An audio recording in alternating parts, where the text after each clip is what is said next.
எல்லாத்தையுமே தொடர்ச்சியா நீங்க நேரலை செய்யறதுக்கு முயற்சி எடுக்கணும்னு சொல்லிட்டு இருந்தீங்க. ஆனா எதிர்க்கட்சி தலைவர் சொல்லும் போது அதிமுக எதிர்க்கட்சி தலைவர் பேசும்போது மட்டும் நேரலையை கட் பண்ணிருங்க அப்படின்ற ஒரு குற்றச்சாட்டு வச்சுட்டே இருக்காரு. எப்பொழுது முழுமையா நேரலை செய்யக்கூடிய வாய்ப்பு? நீங்க சொல்றதெல்லாம் உண்மையா தம்பி? உங்க பத்திரிகையாளர் 110 பேர் அங்க உள்ள உட்கார வச்சிருக்கேன். உங்க பத்திரிகையாளர் அவ்வளவு பேரும் அதை பார்த்துக்கிட்டே தான் இருக்கீங்க. இந்த அரசு பொறுப்பேற்ற பிறகு தேர்தல் அறிக்கையில் சொன்னபடி மாண்புமிகு முதல்வர் அவர்கள் இந்தியாவிலே 3வது மாநிலமாக தமிழ்நாட்டில்தான் நேரலையை முதலாக மாண்புமிகு முதல்வர் அறிமுகப்படுத்தி அது நடைபெற்றுக் கொண்டிருக்கின்றது.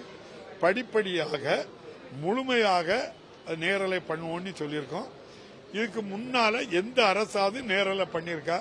நீங்க சொன்ன குற்றச்சாட்டு பழைய எதிர்க்கட்சிக்கு தலைவருக்கு நடந்த குற்றச்சாட்டை சொல்றீங்க. நீங்க சொன்னது அது பழைய கதை. இந்த புது கதை இன்றைய முதல்வர் எதிர்கட்சிக்காரங்களை தான் அதிகமா பேச சொல்லுவாங்க. ஆளுங்கட்சிக்காரங்க நீங்க உட்காருங்க, எதிர்கட்சிக்கு அந்த டைம் கொடுப்பாங்க. நீங்களே பார்த்திருப்பீங்க, ஆளுங்கட்சி 132 உறுப்பினர், எதிர்கட்சி 66. அப்ப 2 மடங்கு அதிகமா இருக்காங்க. ஆனா 2 மடங்கு அதிகமா பேச வைக்கிறது எதிர்கட்சி. இந்த அரசு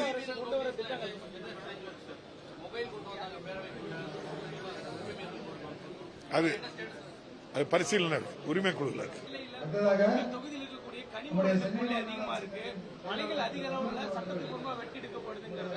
ஆதாரங்களுடன் அறப்பொரு இயக்கம் குற்றச்சாட்டு இருக்காங்க. சட்டமன்ற உறுப்பினர் நீங்களும் அதை கண்டுகிறது இல்லைங்கிற ஒரு குற்றச்சாட்டு உங்க மேலேயே வைக்கிறாங்க. நான் இத்தனை வருஷமா அரசியல் இருக்கேன். எனக்கு அந்த கனிம வளத்துறைக்கும் எனக்கும் தொடர்பும் கிடையாது. நான் இந்த தொழிலுக்கும் எனக்கும் சம்பந்தமும் கிடையாது. அதனால அந்த குற்றச்சாட்டுகள் அவங்க கொடுத்த ஆதாரத்தோடு கொடுத்ததெல்லாம் நடவடிக்கை எடுத்துக்கிட்டு இருப்பாங்க. இல்லைன்னா எடுக்கலைன்னா திரும்பவும் நீங்க நினைவூட்டு கடிதம் போட்டால் நடவடிக்கை எடுப்பாங்க. இந்த அரசு வெறுப்பு இல்லாம ஆளுங்கட்சி எதிர்க்கட்சி என்று பார்க்காமல் யாராக இருந்தாலும் சட்டத்துக்கு புறமா இருந்தால் மாண்புமிகு முதல்வர் நடவடிக்கை எடுப்பார்.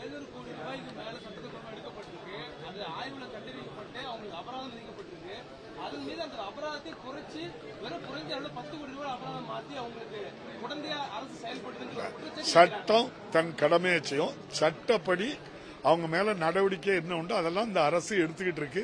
குறைபாடாட்டு இருந்தா பொத்தாம் பொதுவா சொல்லக்கூடாது. சுட்டி காட்டி இந்த இடத்துல இன்னாருன்னு சொன்னா 100% நடவடிக்கை எடுக்கக்கூடிய அரசு. இந்த அரசு மேல உங்களுக்கு நம்பிக்கை இருக்கா இல்லையா? ஆளுங்கட்சி எதிர்கட்சி பாக்குறாங்களா? இல்லல்ல. யாராக இருந்தாலும் எந்த குற்றம் செய்தாலும் இந்த அரசு இந்த முதல்வர் நடவடிக்கை எடுப்பார். நன்றி.